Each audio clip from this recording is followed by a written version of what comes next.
Semendawai Barat, Kabupaten Oku Timur. Dan ini adalah jalan yang sudah dicor dan ini yang masih dalam pengerjaan yang dibangun oleh Pak Haji Bustam. Dan Pulang kampung setelah 25 tahun merantau, Haji Bustam, pengusaha emas, bangun jalan pakai dana pribadi di Oku Timur. Pria 57 tahun ini membangun jalan sepanjang 3 km di Desa Tanjung Kukuh, Kecamatan Semendawai Barat, Kabupaten Oku Timur, Sumsel. Dengan mata yang berkaca-kaca, ia menyebutkan motivasi pembangunan jalan itu dilakukan sebagai rasa cintanya pada desa tempatnya dilahirkan dan demi membantu masyarakat sekitar. Ini bukan ada paksaan ataupun ada hal-hal yang lain ataupun ingin istilahnya ada niat ingin menjadi anggota dewan atau ada tidak. Ini murni dari hati saya. Sebelum dibangun, jalan kampung halamannya ini kecil sehingga muncul dorongannya untuk melebarkan.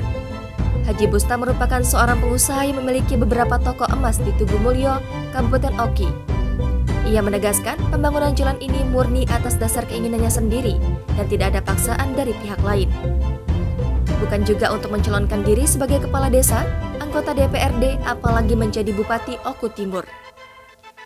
Jalan yang dibangun ini memiliki lebar sekitar 11 meter dengan panjang 3 km.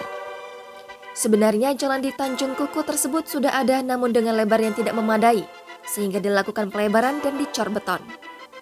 Saat ditanya mengenai berapa biaya yang sudah dikeluarkan, Haji Bustam belum membuat rincian secara pasti karena pekerjaan yang belum selesai. Untuk menyewa eskavator pelebaran jalan saja mengeluarkan biaya Rp500.000 per jam. Sementara pengerjaan jalan sudah berlangsung sejak 1 bulan yang lalu.